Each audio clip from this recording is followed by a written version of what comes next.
Hi friends, Prince நாட்டுக்கோழி and life style சேனலுக்கு உங்களை அன்புடன் வரவேற்கிறேன். நண்பர்களே, நம்ம பண்ணையை எவ்வளவு தான் கஷ்டப்பட்டு அமைச்சிருந்தாலும், சரியான தீவன முறை இருந்தாலும், நம்ம பண்ணைக்கு ஒரே ஒரு சின்ன நோய் வந்ததுன்னா மொத்த பண்ணையுமே காலியாயிடும். அதற்காக நம்ம பார்க்கக்கூடிய வீடியோ தான் நோய் மேலாண்மை. இந்த நோய் மேலாண்மையில் நம்மளோட பண்ணையில் யூஸ் பண்ணுற அனைத்து மருந்துகளும் இந்த வீடியோவில் உங்களுக்கு நான் காட்டுறேன்.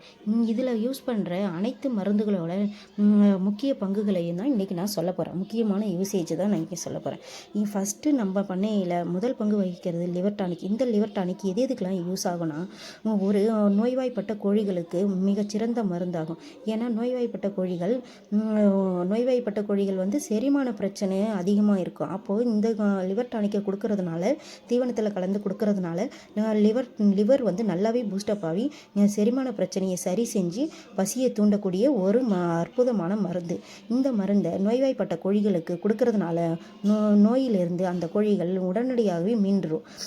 இதனுக்கு லிவர் டானிக் இந்த ஒரு செரிமான பிரச்சனையை சரி செய்யறதுக்கு தான் லிவர் டானிக் பயன்படுது. அதுக்கடுத்து நம்ம பார்க்கக்கூடிய அடுத்த மருந்து என்னென்னா என்ட்ரோடாஸ் பிஹெச். என்ட்ரோடாஸ் பிஹெச் எதுக்கெல்லாம் உதவுதுன்னா, இதோட யூசேஜஸ் என்னென்ன அப்படின்னு பார்த்தீங்கன்னா, இதோட யூசேஜஸ் என்ட்ரோஃப்ளாக்சிஷன்ற மருந்து பாக்டீரியாவை அழிக்கிறதுக்கும், ப்ராம்ஹெக்ஷன் என்ற மருந்து கோழிகளுக்கு உடம்புல இருக்கிற கெட்டியான சளியை இலக்கி வெளியேற்றுறதுக்கும் உதவுது. இந்த மருந்தை நம்ம கோழிகளுக்கு யூஸ் பண்ணுறதுனால உடம்புல இருக்கிற அதீத சளிகளை எச்சத்து மூலயமாவும் கழிவுகள் மூலையாகவும் சீக்கிரமே வெளியேற்றி நம்மளோட கோழிகளை மிக விரைவில் சளியிலிருந்து குணமாக்குறது ஒரு அற்புதமான மருந்துனா இந்த மருந்து நான் சஜஷன் பண்ணுவேன். இந்த மருந்தையும் நம்மளோட பண்ணைகளில் நம்பர் 1 ஆஃப் த சளி மருந்துன்னு சொல்லலாம். அடுத்தது ஜெண்டாமிஷன். ஜெண்டாமிஷன் எதுக்கெல்லாம் யூஸ் ஆகுதுன்னா, ஜெண்டாமிஷன்றது வந்து இன்ஜெக்ஷனாக மட்டும்தான் போட முடியும். இந்த ஜெண்டாமிஷன் வந்து கோழிகள் சீக்காயிருச்சுன்னா, ரொம்பவும் எழுந்து நடக்க முடியல அப்படின்ற நேரத்தில் அவசர கால சிகிச்சையாக இந்த ஜெண்டாமிஷன் இன்ஜெக்ஷனை பயன்படுத்தலாம். இந்த ஜெண்டாமிஷன் இன்ஜெக்ஷன் எதுக்கெல்லாம் உதவுதுன்னா, கோழிகள் வலுவிழந்து போயிருக்கக்கூடிய நேரத்தில், சத்துக்கள் மிக குறைவாக இருக்கிற நேரத்தில், அதுங்களோட கட்டுப்பாட்டை இழந்திருக்கிற நேரத்தில் அவசர கால சிகிச்சை முறையாக இந்த மருத்துவத்தை நம்ம கையாளுறோம். இந்த ஜெண்டாமிஷன் இன்ஜெக்ஷன் நம்மளோட பண்ணையில் ரொம்ப காலமாகவே நமக்கு கை கொடுத்துக்கிட்டு வர்ற ஒரு இன்ஜெக்ஷன். இந்த இன்ஜெக்ஷனை பயன்படுத்தி நீங்களும் பயன்பெறுமாறு நம்ம கேட்டுக்கொள்கிறோம். அடுத்தது, இந்த ஜெண்டாமிஷன் உடலில் இருக்கக்கூடிய வலிகளையும் காய்ச்சலையும் கட்டுப்படுத்தக்கூடியது. அடுத்தது அவில்ன்ற ஒரு மருந்து, அவிலின். இந்த மருந்து ஒரு அற்புதமான மருந்து. ஏன் நான் இதை ஒரு அற்புதமான மருந்துன்னு சொல்கிறேங்கன்னா ஃப்ரெண்ட்ஸ், இந்த மருந்து வயலில் கோழிகள் மேய்ஞ்சிக்கிட்டு இருக்கும்போது ஒரு விஷஜந்துக்கள் பூச்சிகளோ கடிச்சிட்டா, பூரா தேல் இந்த மாதிரி ஏதாவது கடிச்சிட்டா, விஷக்கடி வாய்ப்பட்டு இருந்ததுன்னா கோழிகளுக்கு இதை ஒரு அவசர நிவாரண மருந்தாக எல்லா மருந்துகளோடையும் சேர்த்து இதை பயன்படுத்துவாங்க. அப்படி பயன்படுத்தும் போது விஷக்கடியில் இருக்கிற அந்த விஷக்கடியிலிருந்து வரக்கூடிய அந்த நச்சுத்தன்மையை தணிக்க உதவுகிறது. அதீத காய்ச்சலையும் கட்டுப்படுத்த உதவுகிறது.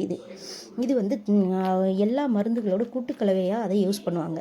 அடுத்தது நம்ம யூஸ் பண்ணுற மருந்து செஃப்லாக்ஸ்.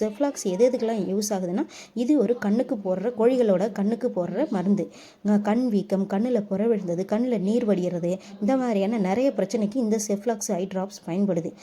இது வந்து சளிக்கு அடுத்த ஸ்டெப்பில் இருக்கிற கொரைசாவில் கண்ணு வீங்கி கண்ணில் புற விழுந்து இருக்கும் பார்த்தீங்களா ஃப்ரெண்ட்ஸ், அந்த டைமில் கண்ணில் புறையில எடுத்துட்டு சளி வந்து அறிகுறி தெரியும் போது கண்ணில் நீர் வடிகிறதுக்கு, கண்ணு சம்மந்தப்பட்ட அனைத்து பிரச்சனைகளுக்கும் இந்த மருந்து ஒரு சிறந்த தீர்வாக இருக்கும் ஃப்ரெண்ட்ஸ். இதையும் நம்மளோட பண்ணையில் கண்டிப்பாக நம்ம யூஸ் பண்ணணும். அடுத்தது பேராசிட்டமல். நம்ம எதுக்கு யூஸ் பண்ணுறோன்னா, பேராசிட்டமல் அதீத காய்ச்சலை குணப்படுத்துறதுக்கும் ஒரு உடம்புல இருக்கிற ஒரு வலி நிவாரணையாகவும் பயன்படுத்துது. சதையில் வலுவிழந்திருந்தாலும் இது உடனே கட்டுப்படுத்தும். அடுத்தது நம்ம யூஸ் பண்ணுறது, எப்போவுமே அடிக்கடி வந்து சிரஞ்சிகளை மாற்றிக்கிட்டே இருக்கணும். பழைய சிரஞ்சியை வச்சு எப்போவுமே யூஸ் பண்ணக்கூடாது. அதே மாதிரி நீடில்ஸும் நம்ம மாற்றிக்கிட்டே இருக்கணும். ஒன் டைம் யூஸ் பண்ணிட்டோன்னா திரும்ப அதை யூஸ் பண்ணவே கூடாது. நமக்கு எப்படி நம்ம ஒன் டைம் யூஸ் பண்ணிட்டோன்னா யூஸ் பண்ணக்கூடாது, அதே மாதிரி தான் நம்ம கால்நடைகளுக்கும் வரைக்கும் நம்ம யூஸ் பண்ணணும்.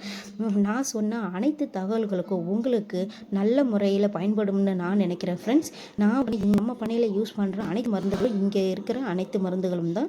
இந்த மருந்துகளை பயன்படுத்தி நீங்களும் உங்களோட கோழி வளர்ப்பில் நல்ல முறையில் லாபம் பெறணும்னா இந்த வீடியோவை சப்ஸ்கிரைப் பண்ணி சேனலுக்கு ஆதரவு கொடுங்க, கமெண்ட் பண்ணுங்கள், ஷேர் பண்ணுங்கள். நம்மளோட வீடியோவில் போடுற அனைத்து வீடியோஸுமே உங்களுக்கு பயன்படுற முறையில் ஈஸியாகவும் சிம்பிளான டிப்ஸாகவும் தான் இருக்கும் ஃப்ரெண்ட்ஸ். மேலும் தகவல்களுக்கு நம்மளோட சேனலை சப்ஸ்கிரைப் பண்ணுங்கள், ஷேர் பண்ணுங்கள், கமெண்ட் பண்ணுங்கள். உடனுக்குடனே பெல் ஐக்கானை கிளிக் பண்ணுங்கள். Bye friends. நெக்ஸ்ட் வீடியோவில் நம்ம சந்திக்கலாம்.